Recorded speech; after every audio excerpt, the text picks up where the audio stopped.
Então, tudo bem? Está bem? Ok, perfeito aqui, graças a Deus. Ótimo. Nós começamos hoje com oração. Sempre nós, quem somos responsáveis para pregar ou ensinar as crianças, fazemos uma reunião 10 e 10 da manhã em meu santuário. Então, o pastor Marcos estava conosco, mas Sim, é sim, 3 horas mais antes lá. Então, antes. foi 7 e 10 quando ele entrou naquela Hum, reunião. Ah, é. então, tu estás planejando vem dia 14, né? E Sim, irmãos, a ideia é que nós cheguemos aí dia 14, num sábado, né? é, Pela manhã, na parte da manhã. Vou chegar a Lisboa dia 11. Dia 11 nós desembarcamos em Lisboa, vamos ficar lá por uns 2, 3 dias, né? Quase 3 dias completos. E partiremos então para o Funchal. E aí ficaremos com vocês por um bom tempo. Gostaria sim, de ficar para sempre, nós estamos mas por orando. enquanto, talvez um mês, né? Sim. E ele vai ficar conosco até dia 20, né? E Dia 20, vamos 20 de abril. viajar para Porto, dia 20 de abril. Mas juntos vamos desfrutar a oportunidade de estar parte da conferência em Portugal, Conferência Fiel, onde nós nos encontramos primeira vez. Uhum. Estamos animados Isso. sobre isto. E enquanto Amém. tu vai estar conosco, quem vai pregar em tua igreja? Nós temos aqui na congregação mais um pastor. Há um corpo diaconal que ajuda no trabalho, mas há um pastor que nos auxilia aqui também, o pastor Marcelo, e ele ficará encarregado de trabalhar com a igreja ao longo desses dias, né, que serão um tempo bem extenso para a igreja. Conversava contigo esses dias que a igreja não queria me deixar muito tempo longe, mas Ah, nós conseguimos, né, conversar com os irmãos e ela ficará bem assistida, bem servida pelo pastor Marcelo, que nos auxilia aqui já há 10 anos, trabalhando conosco aqui também, lado a lado, e tem sido uma grande bênção para a gente aqui tê-lo nos auxiliando. Então já está bem familiarizado com a igreja já o conhece muito bem.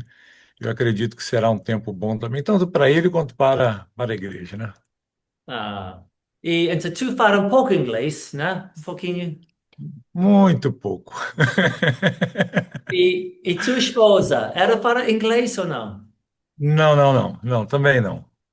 Não, Ok, não, não somos falantes da língua inglesa. Conseguimos entender no culto anterior em inglês ok, que vocês tiveram. Eu posso dizer que eu entendi 60% ok. da ministração. Então, às vezes eu pelo menos consigo pedir água, consigo pedir comida,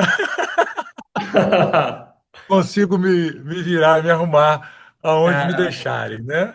ok. Não passamos fome nem necessidade. Oh, quando o pastor Sandro prega, eu só entendo 60% também. Então, there we are. Então, mas tu vais ter a eternidade para aperfeiçoar seu inglês, ok?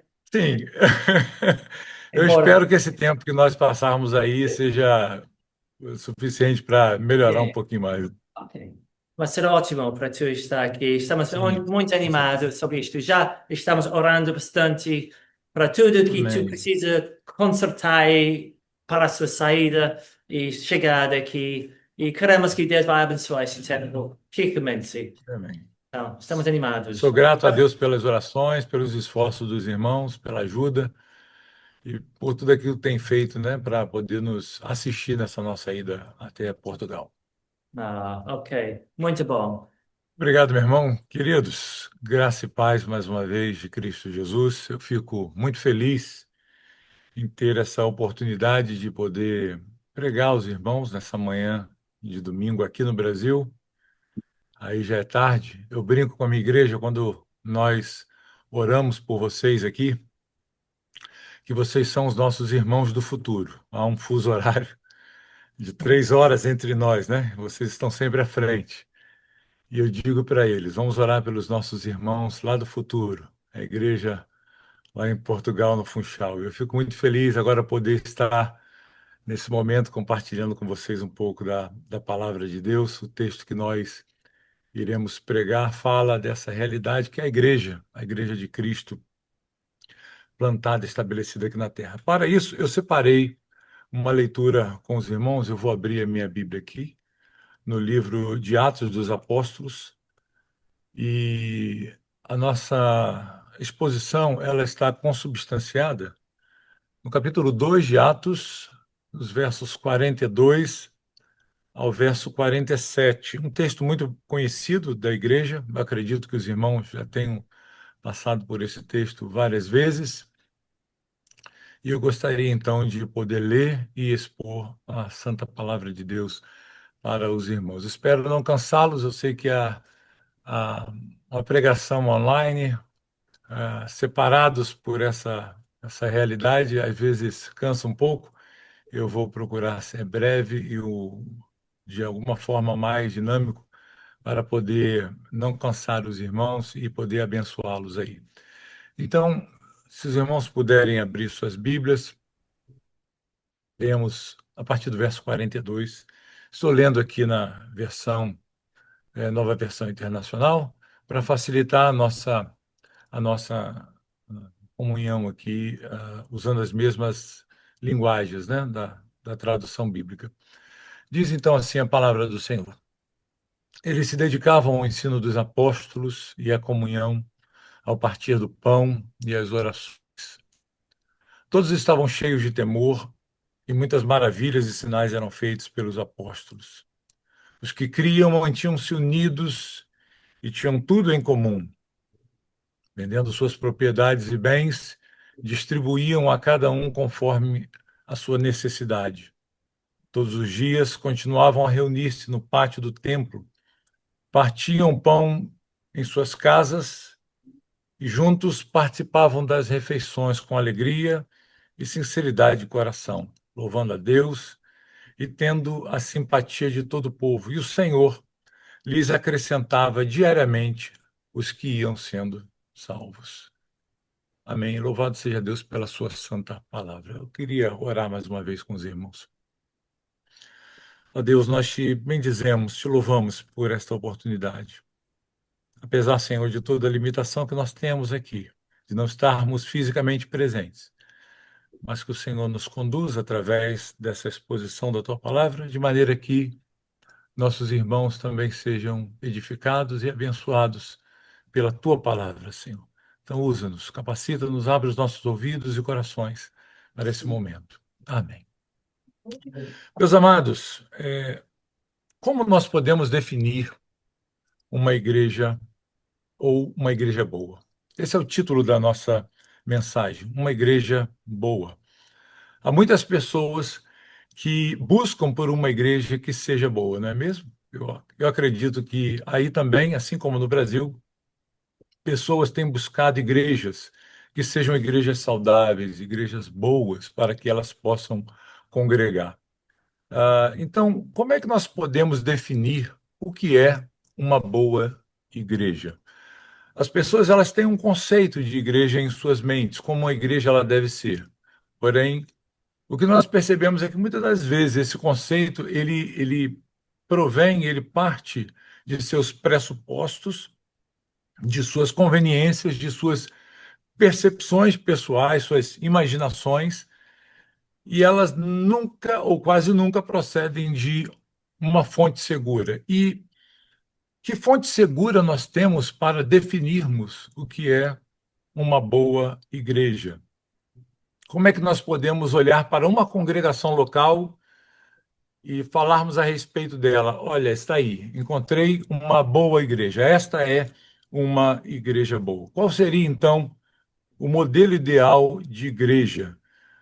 Que igreja que nós poderíamos chamar de uma igreja boa?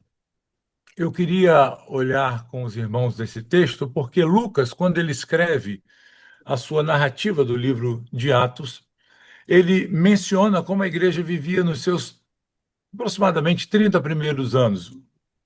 O livro de Lucas, ele narra, de Atos, perdão, escrito por Lucas, narra a história da igreja nesse período de aproximadamente 30 anos, o início do cristianismo. E ele vai nos mostrar, meus queridos, como a igreja, desprovida de riquezas, desprovida de uma elevada posição social, de pessoas importantes, como esta igreja, ela influenciou o mundo na sua época e continua influenciando até hoje. A Igreja de Cristo, ela está no mundo, presente no mundo, e onde ela está plantada, ela continua a impactar as vidas. Toda a humanidade, ela foi afetada de forma positiva pelo trabalho da igreja, pela ação da igreja nesse mundo. O Senhor disse que nós somos sal da terra, que nós somos luz do mundo.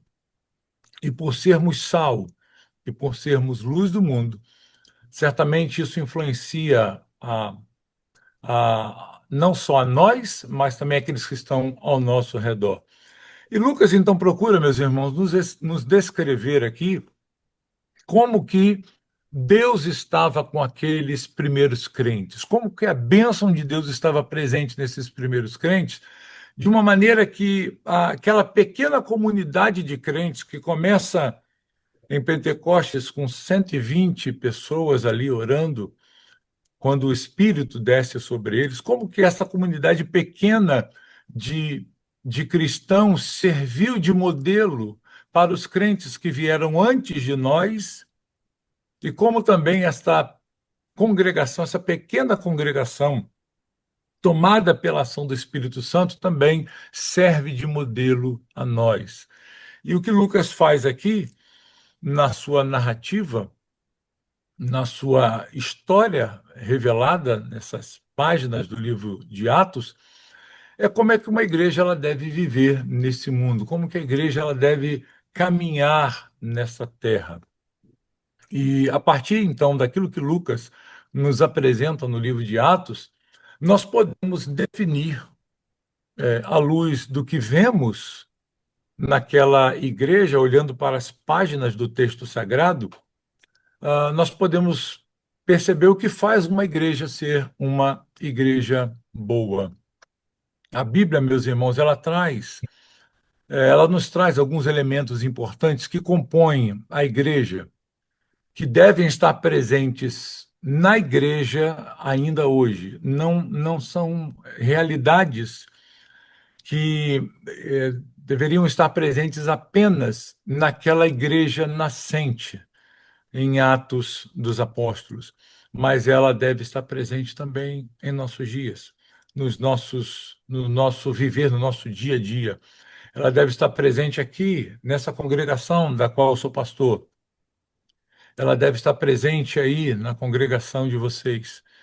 E esses elementos presentes nesta congregação certamente revelam que Deus está abençoando essa igreja e que esta igreja está cumprindo o papel que ela deve exercer nesse mundo segundo a Escritura Sagrada. Então, eu gostaria de elencar aqui para os irmãos, à luz do texto bíblico, três elementos de uma igreja boa.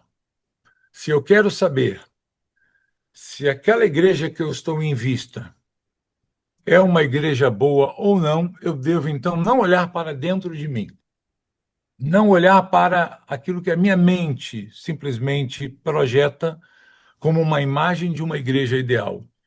Eu não devo olhar para aquilo que as pessoas ao meu redor, ou a sociedade, a cultura ao meu redor diz acerca de igrejas como elas devem ser. Os irmãos certamente já devem ter visto muitas igrejas e igrejas que não são boas, igrejas que não são saudáveis, igrejas que não são conduzidas pela palavra de Deus. Muito embora alguns de seus membros, ou se não a maioria dos seus membros, olhe para essas igrejas nas quais eles estão inseridos e eles digam: esta igreja é uma igreja boa. A minha igreja é uma igreja boa.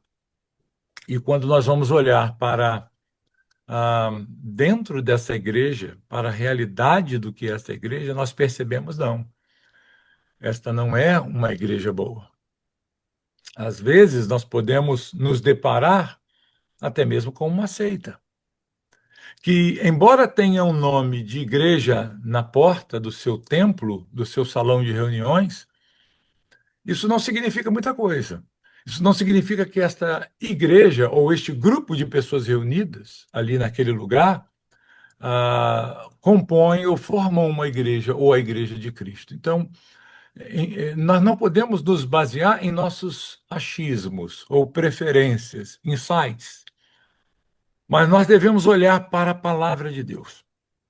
E pensando então nesta realidade, meus queridos, e olhando para o texto bíblico, eu quero extrair desse texto e expor para os irmãos três elementos de uma igreja que é considerada uma igreja boa. Quais são esses elementos? Então, para que os irmãos possam acompanhar melhor o sermão, eu gostaria de elencá-los aqui. O primeiro deles é a perseverança. Também nós encontramos nesse texto um segundo elemento que deve estar presente na igreja de Cristo, que é o temor. O temor deve estar presente em nossos corações. Nós devemos olhar para a igreja de Cristo ou aquela igreja que nós estamos observando e nós devemos nos perguntar: há temor de Deus nessa congregação? Os crentes são movidos por temor santo? Esse é um segundo ponto, ou uma segunda característica que nós precisamos observar. Por último, queridos, um terceiro aspecto que eu gostaria de apresentar para os irmãos, além da perseverança e do temor, é a bênção de Deus sobre essa congregação, sobre essa igreja. Então, essa pergunta, o que faz uma igreja ser boa, uma igreja boa, ela pode ser respondida pelo texto bíblico, pela própria palavra de Deus, olhando para essas características aqui que hoje eu pretendo apresentar para os irmãos. Então, vejamos aqui, meus queridos, o primeiro aspecto desta igreja. Lucas vai nos dizer que essa igreja era uma igreja perseverante. E por perseverança aqui, nós devemos considerar a ideia presente nessa palavra. Era uma igreja que estava se devotando a Deus, uma igreja que estava se dedicando a algo. Então, quando Lucas diz que esta igreja ela perseverava, ele tinha em sua mente, ao escrever essas palavras, que essa igreja era uma igreja dedicada, uma igreja que devotava-se, uma igreja que vivia em função de agradar ao Senhor em alguns aspectos. E Lucas vai então nos mostrar que eles perseveravam ou eles devotavam-se em algumas coisas. Eu queria dividir este sermão, que é composto de três divisões, neste primeiro ponto, que é a perseverança da igreja. Eu queria subdividi-lo e apresentar aos irmãos, à luz do texto bíblico, esses subelementos que compõem esse primeiro ponto. É muito simples de os irmãos olharem no texto bíblico. É um sermão que é fácil de ser compreendido, é fácil de ser observado e acompanhado dentro da própria Escritura. Então, no que eles se devotavam? Em que eles perseveravam? Diz o texto que eles perseveravam na doutrina dos apóstolos, ou seja, no ensino da palavra. Esta era uma igreja que seguia firmemente aquilo que os apóstolos de Cristo ensinavam. E eles faziam isso não porque eles eram fiéis a homens, mas eles eram fiéis a Deus, ao próprio Senhor da igreja, que é Cristo, que foi quem os instruiu, os ensinou, os comissionou e os enviou para pregar a sua palavra e estabelecer a sua igreja, espalhando-a pelo mundo. E os apóstolos, eles se dedicavam a estas coisas, a pregar a palavra de Deus, a expor a palavra de Deus, a ensinar a palavra de Deus. E a igreja, o povo dessa igreja, acompanhava esse ensino. Então, quando nós olhamos para uma igreja e nós procuramos identificar nela elementos de uma igreja boa, eu não devo buscar a beleza do templo, eu não devo buscar a qualidade do ambiente, do som que é usado para os louvores, dos cânticos. Eu não devo me basear na estrutura de um prédio, mas eu devo procurar essas coisas dentro desta igreja. Porque pode ser, meus irmãos, e na maioria das vezes que nós cheguemos a uma congregação e nós não encontremos ali beleza material, esplendor, riqueza, opulência. Não há um prédio bonito, não há um som, um sistema de som bom, talvez uma estrutura de climatização numa igreja, paredes bonitas e bem pintadas. Mas não é isso que nós devemos buscar em uma igreja. Há pessoas que se impressionam com isso. Há pessoas que, quando buscam uma igreja, elas dizem: eu quero procurar uma igreja bem grande, bonita, rica, bela, que traga muito conforto para que eu possa me assentar ali, participar do culto, sem precisar de me preocupar com o desconforto. E depois poder falar para as pessoas que eu faço parte da tal igreja, talvez a igreja mais bonita do bairro, ou a mais bela da cidade, ou a maior igreja da cidade. Então, nós não devemos buscar uma igreja pensando nesses elementos. Lucas está nos mostrando, meus amados, que essa igreja era uma igreja boa, embora pequena, era uma igreja saudável, embora pequena, miúda, mas ela era sim considerada como uma igreja saudável porque era uma igreja que perseverava no conhecimento da palavra de Deus. O que faz uma igreja ser boa não é apenas o seu crescimento. O crescimento deve ser visto numa congregação, mas uma doutrina que seja reta e uma dependência total de Cristo no viver dessa igreja. Então, isso define o que é uma igreja boa. É uma igreja que persevera na palavra de Deus. Há, meus irmãos, igrejas que crescem pela não pela sua pureza, mas elas crescem por coisas erradas que elas ensinam. Me desculpem, tenho que parar um pouquinho para tomar uma água, porque eu estou gripado, né? A garganta está ruim e eu estou com dificuldade para falar. Mas há igrejas que crescem e elas crescem por doutrinas erradas que elas pregam. Teologia da prosperidade, falsas curas, falsos avivamentos, pelo ambiente, talvez, né, bem elaborado. Se os irmãos olharem para o que Paulo ensinou a Timóteo na sua segunda carta, ele vai despertar o apóstolo Timóteo, o seu servo Timóteo, o pastor Timóteo, a tomar cuidado com pessoas que são levadas por esses falsos ensinos, porque seus ouvidos coçam para ouvir coisas que lhes sejam agradáveis, e não a boa palavra de Deus, e não a santa palavra de Deus. Então, há igrejas que crescem pelos seus ensinos errados. As pessoas, elas pregam uma teologia da prosperidade, uma teologia da cura, e elas prometem muitas coisas e dizem: venham para a minha igreja, porque aqui você vai encontrar paz, felicidade, alegria, dinheiro, riqueza, sorte em todas as áreas da sua vida. E as pessoas, os ímpios, querem ouvir isso. Eles amam ouvir essas coisas e eles vão. Por isso, muitas igrejas crescem não sendo saudáveis. Há igrejas que crescem por causa da perspicácia do homem, por causa da estratégia humana. Pessoas que sabem muito bem conduzir a igreja, ou conduzir as pessoas nas suas emoções, nos seus sentimentos, de maneira que possam atrair essas pessoas para si. E a pergunta que nós devemos fazer, meus amados, nessa hora é: será que a nossa igreja, esta igreja aqui no Brasil, a Igreja do Funchal, será que a nossa igreja tem sido uma igreja fiel às Escrituras, à sã doutrina? Será que nós temos perseverado na santa palavra de Deus? Será que nossas vidas não apenas acolhem o ensino correto, mas também o põem em prática no nosso viver diário? Nós devemos perguntar isso a nós. Essa é uma pergunta que nós precisamos fazer enquanto nós caminhamos aqui pelo texto bíblico.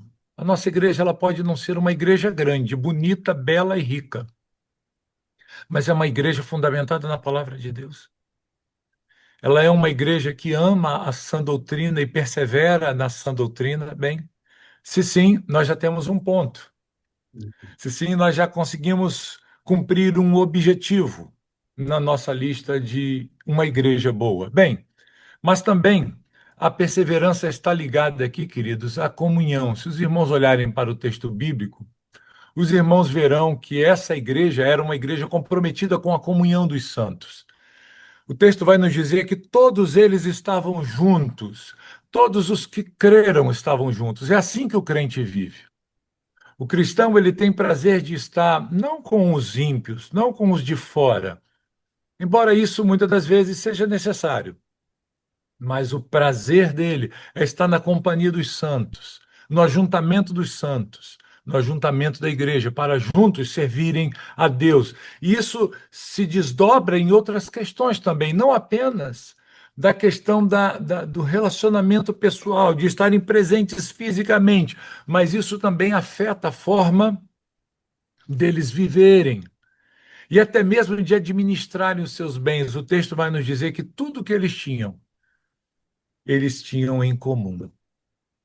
Lucas, ele vai descrever isso, como isso se dava, como isso acontecia no viver dessa igreja, no próprio texto bíblico.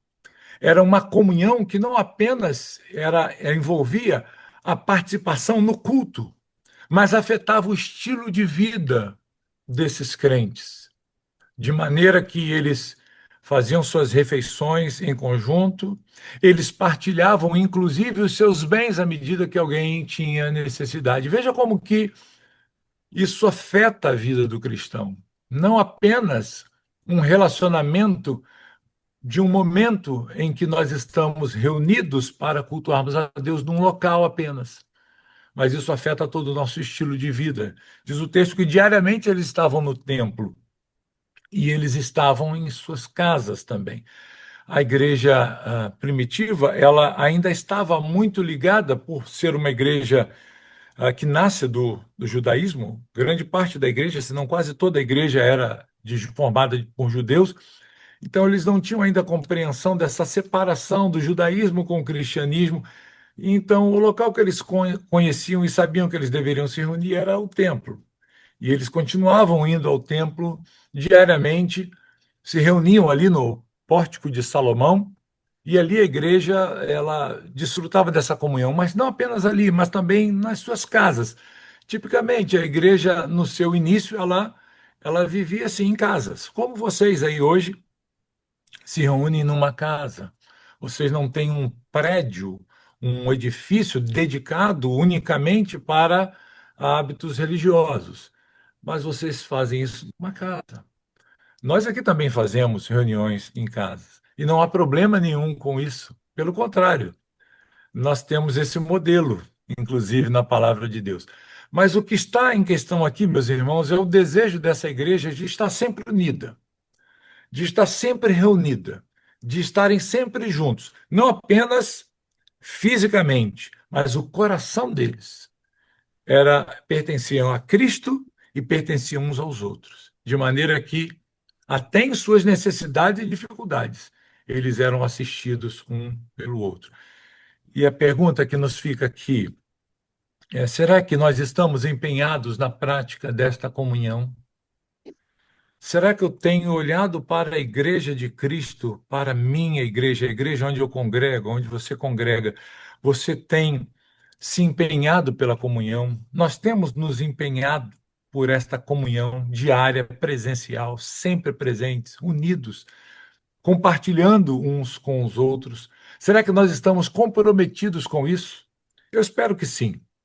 É desejo do nosso coração que, como pastores, que a igreja esteja sempre dedicada nessa comunhão.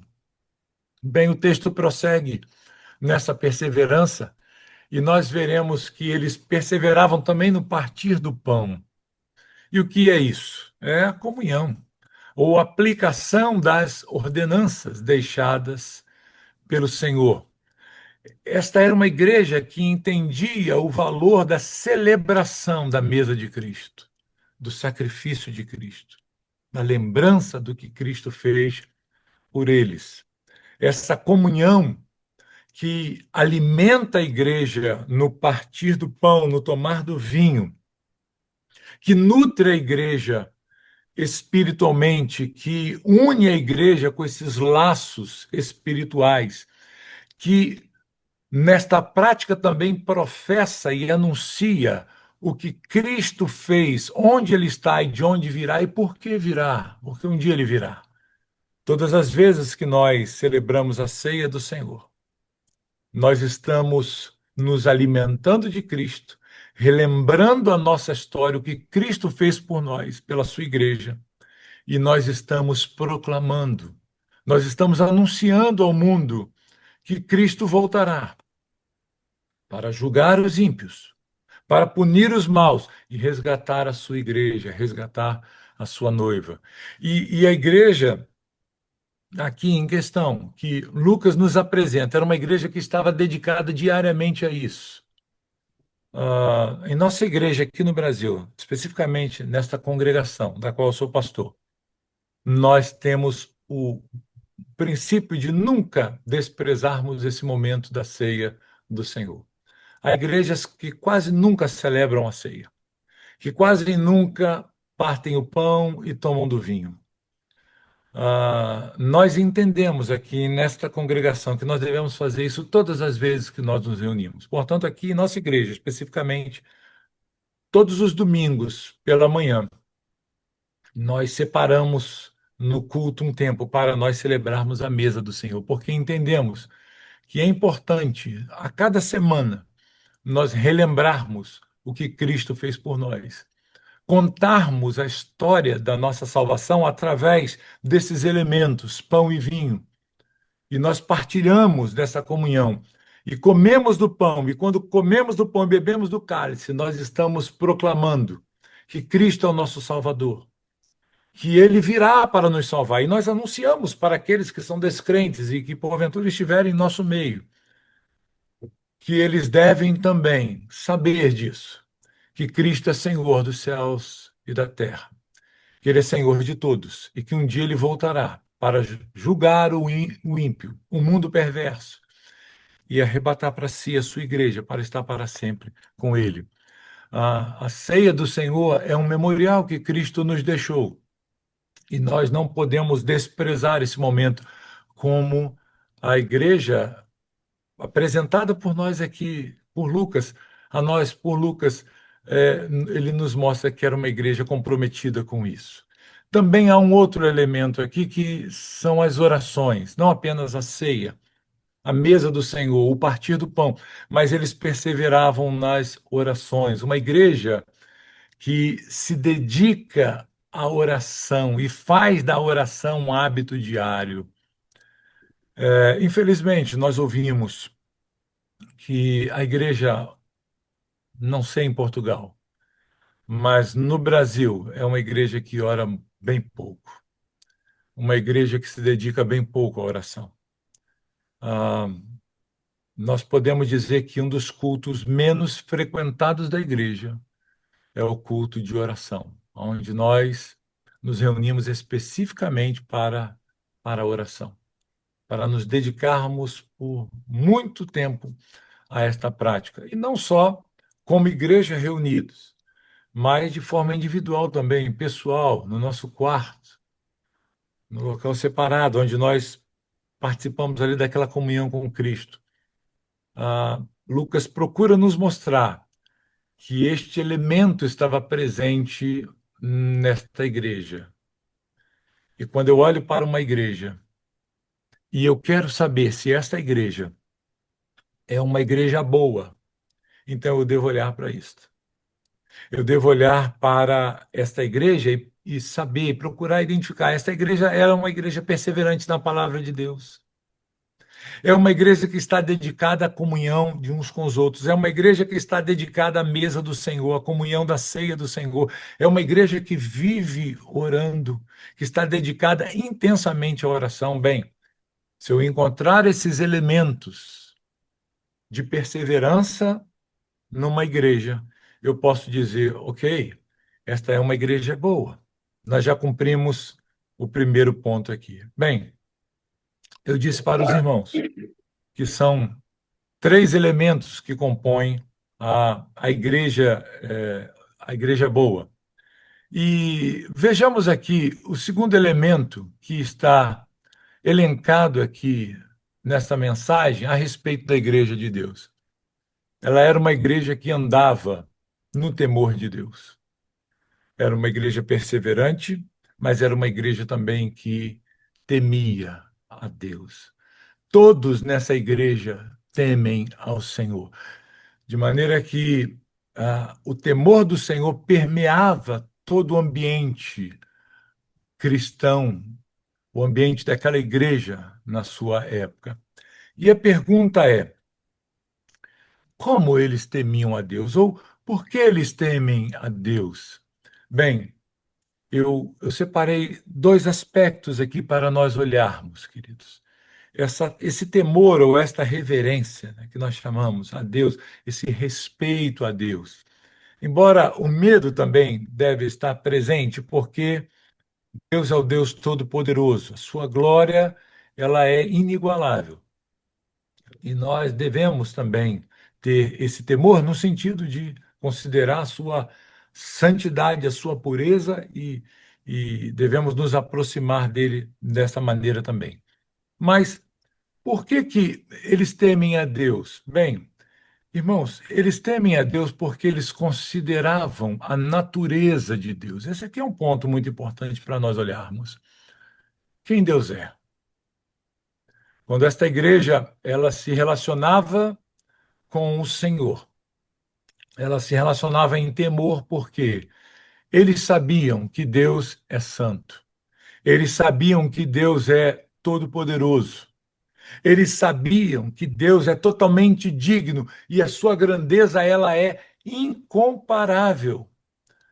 De maneira que nós, ao considerarmos quem Deus é, olharmos para esses atributos próprios de Deus, o sentimento de reverência, meus irmãos, deve tomar conta dos nossos corações. E esta igreja era uma igreja que possuía temor em seus corações. Cada crente ali temia o Senhor, porque eles consideravam a grandeza, a santidade, o poder de Deus, a sua natureza e a atitude correta que nós devemos ter diante de um Deus todo-poderoso, todo-glorioso, santo, é reverência. O nosso coração deve ser tomado pela reverência. Então, esses irmãos, eles olhavam para quem Deus é e eles consideravam a natureza de Deus e eles diziam: nosso Deus é um Deus santo, nós devemos temê-lo. Mas há um outro elemento aqui que leva ou levou esta igreja ao temor e deve nos levar também, meus amados, a esse temor. O temor deve estar no coração da igreja, porque não apenas esses irmãos aqui, eles consideravam quem Deus é, mas eles também consideravam quem eles eram. À luz da palavra de Deus, à luz do que a palavra de Deus nos ensina, nós podemos avaliar nossas vidas. Eu posso avaliar minha vida não por aquilo que eu acho que eu sou, não por aquilo que o mundo diz que eu sou ou quem eu sou. As pessoas elas têm um padrão muito elevado a respeito de si mesmas. Elas acham que elas são pessoas, se não ruins, não são tão más assim, né? Eu não sou uma pessoa tão terrível, mas alguma bondade inerente há em mim, alguma santidade inerente em minha pessoa existe. E a Bíblia mostra o contrário. A Bíblia diz que nós temos uma natureza caída. Nós convivemos com essa natureza caída. Embora regenerados, santificados e tendo uma nova natureza em Cristo, nós ainda convivemos, nós salvos, convivemos ainda com o pecado, com a presença do pecado. E esses irmãos aqui, Quando eles olhavam para a natureza de Deus, eles viam um Deus santo, um Deus todo-poderoso, um Deus totalmente digno. E quando eles olhavam para dentro deles, eles viam, ó, eu sou um miserável pecador. Eu não mereço estar diante da presença de Deus. Eu sou totalmente diferente de Deus. Eu possuo uma natureza pecaminosa. E ao considerar quem o homem é e as suas ofensas a Deus, o temor deve estar presente, meus irmãos. Portanto, o temor deve ser a reação natural do homem que se desesperou ao ver a grandeza de Deus e a maldade do seu próprio coração. Essa deve ser a reação deste homem, que olha para quem Deus é e olha para quem ele é, e ele se desespera, porque ele sabe que ele não é suficiente em si mesmo para agradar a Deus, para estar diante de Deus. Por isso o temor estava no coração dessa igreja. A pergunta, queridos, que fica para nós dentro desse tópico aqui: há em nossos corações esse sentimento de reverência e de respeito diante de Deus? Será que essas coisas estão presentes em nós? Será que nós nos sentimos diminuídos diante da santidade de Deus e diante da vileza de nossos atos? Será que esse temor é um elemento que marca a geração que nós estamos vivendo nela? Irmãos, eu não tenho medo de dizer que essas coisas não estão presentes no coração dos homens de nossa geração. Não há temor de Deus nos corações dos homens. O crente, sim, ele vive à luz da palavra de Deus e ele teme a Deus, mas o ímpio não. Então, quando o ímpio ele procura uma igreja, quando ele procura uma igreja, ele não procura e procura identificar nesta igreja se há temor nela, se os membros dessa igreja temem a Deus. Então, se eu quero buscar uma igreja boa, se eu quero saber se a minha igreja é uma igreja boa, eu procuro primeiramente olhar e tentar identificar se há temor no meu coração, se há temor na minha congregação a respeito da pessoa de Deus. Bem, nos aproximando aqui do terceiro ponto e final, vamos ver aqui o terceiro aspecto dessa igreja. Lucas procura nos mostrar, e ele vai fazer isso de forma, perdão, irmãos, de forma progressiva em todo o seu livro, que esta igreja, ela avançava sob a bênção de Deus. Atos começa com uma igreja pequena e com alguns relatórios deixados por Lucas, mas ao final nós podemos ver uma igreja já imensa, incontável, uma igreja que avançou, uma igreja que cresceu. E por que ela cresceu? Porque a bênção de Deus estava sobre ela.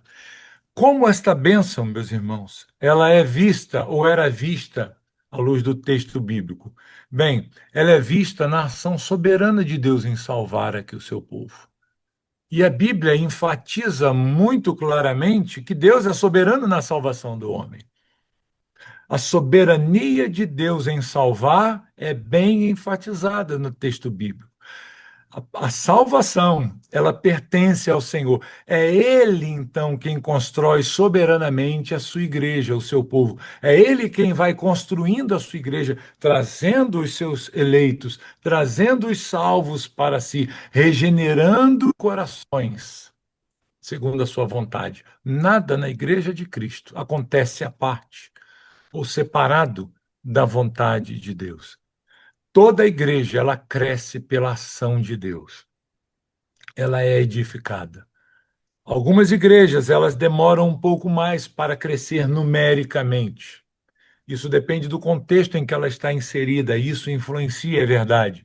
Mas isso não a impede de crescer espiritualmente.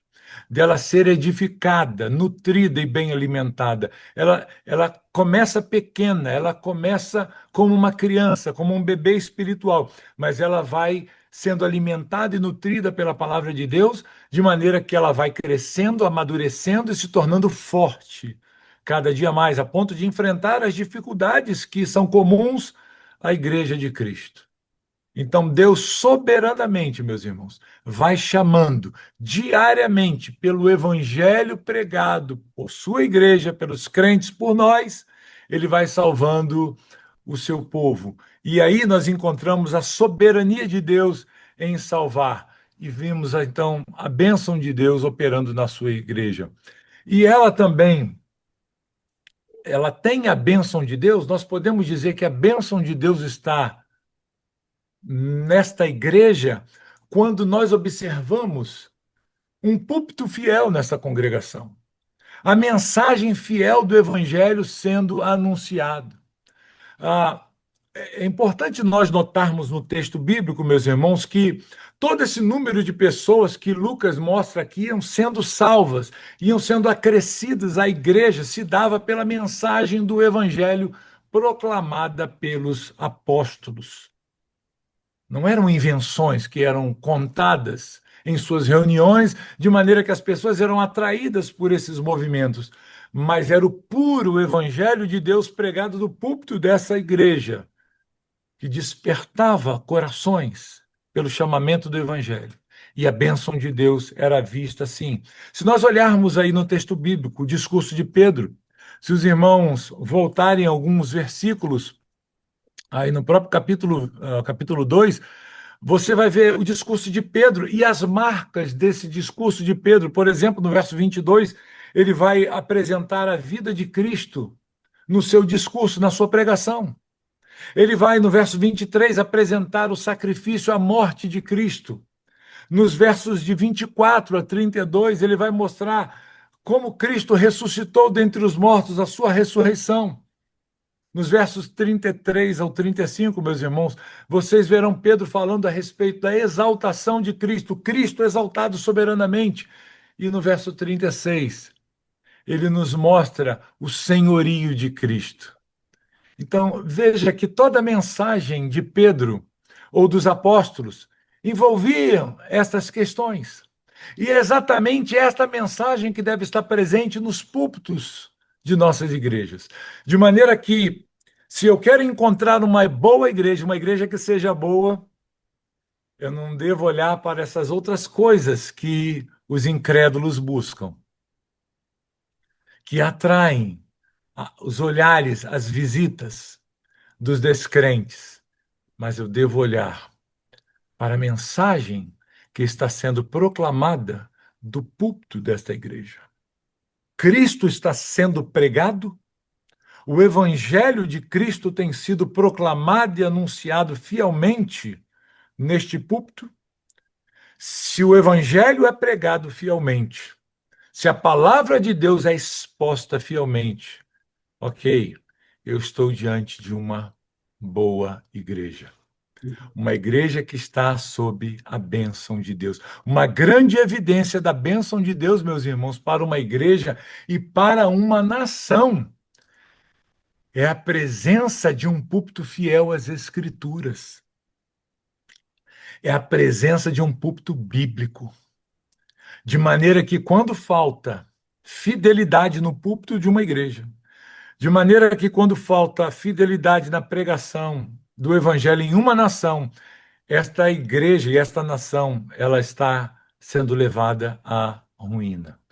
E última questão que eu gostaria de, dentro desse último tópico, mostrar como a bênção de Deus, ela se dava, né, nesta igreja e como ela era evidente, era na excelente reputação que a igreja tinha diante dos demais. E aqui eu preciso fazer um ponto, porque a igreja, meus irmãos, ela sempre será odiada. Porém, esse ódio à igreja, ele é sempre um ódio cego. Por natureza, o evangelho, ou a fé cristã, ela desperta, ela suscita o ódio e a oposição no coração das pessoas, porque o evangelho de Cristo Jesus, ele ofende, ele ataca o nosso pecado. Ele mostra a maldade, a corrupção do nosso coração e ninguém gosta de olhar para dentro de si e ver coisas feias. As pessoas, elas gostam de ouvir elogios, mas elas não gostam de ouvir a respeito dos seus pecados. Então, sempre que o evangelho é pregado, isso vai, de certa forma, incomodar os descrentes, os réprobos. E isso é algo inevitável. Nós não temos como fugir disso. Porém, a igreja, meus irmãos, ela é formada pelos regenerados, por homens e mulheres transformados pelo evangelho. E isso deve se refletir num bom testemunho. Embora a mensagem do evangelho possa ofender, mas o cristão ele nunca deve ofender. Ele ele é chamado para amar o seu próximo. Ele é chamado para manifestar Cristo ao mundo no seu comportamento. E nós vemos aqui no texto bíblico que Deus concedeu essa graça à sua igreja, ao seu povo ali, e o coração daquelas pessoas ao redor daquele povo se abriu para a igreja. Eles tiveram a aprovação ou a simpatia do povo. E isso se dá pela forte mudança que o evangelho promoveu naqueles primeiros irmãos. Então, no início, os cristãos contaram com a simpatia de todo aquele povo. E nós devemos atribuir isto, meus irmãos, à bênção de Deus, né? É verdade que isso mudou logo em seguida, um pouco mais à frente. Nós conhecemos o texto bíblico. Nós sabemos que a igreja deixou de ser é, preferida e amada e tolerada, e ela passou a ser perseguida, odiada, e ela se espalhou por todo o mundo. Mas nós devemos perceber a bênção de Deus nessa igreja, quando a igreja de Cristo, ela manifesta bênçãos para aqueles que estão ao nosso redor. Nossa igreja, nossa congregação, nós como crentes em Jesus, nós devemos revelar essa bênção também para aqueles que estão ao nosso redor. E fica a nós aqui essa pergunta: nós temos visto a ação de Deus nos salvar dos perdidos? Será que nós podemos olhar para a nossa congregação e podemos falar: Deus, o Senhor tem abençoado a nossa igreja, porque os perdidos estão sendo alcançados aqui neste lugar.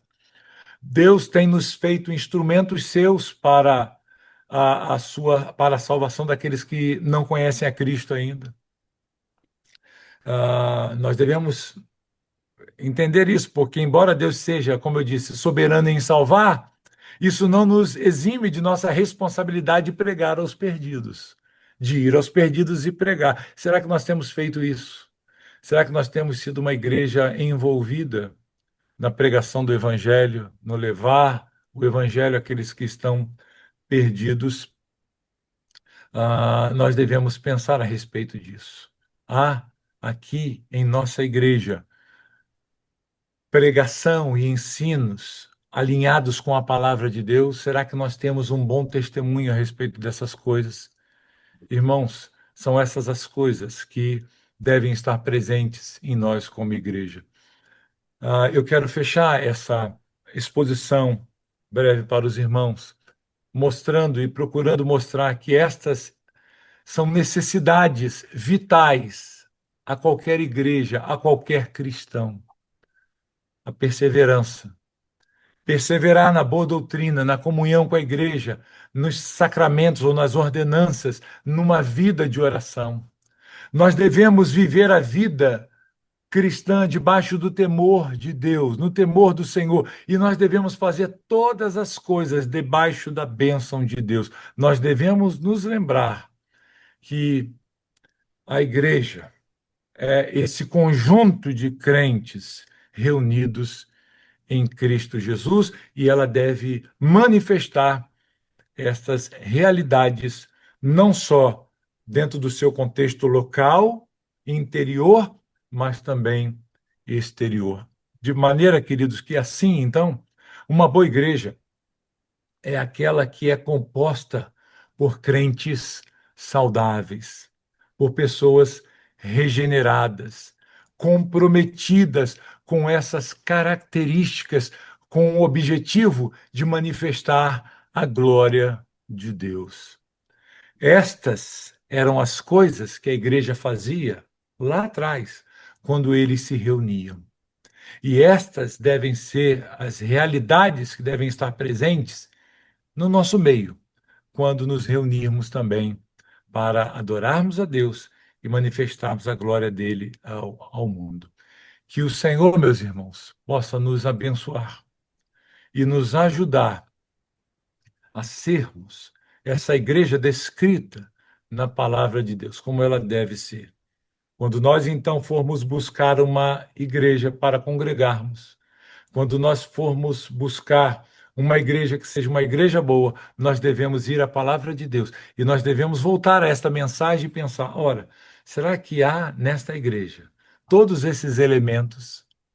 Há a perseverança, há o temor, há a bênção de Deus presente nessa igreja?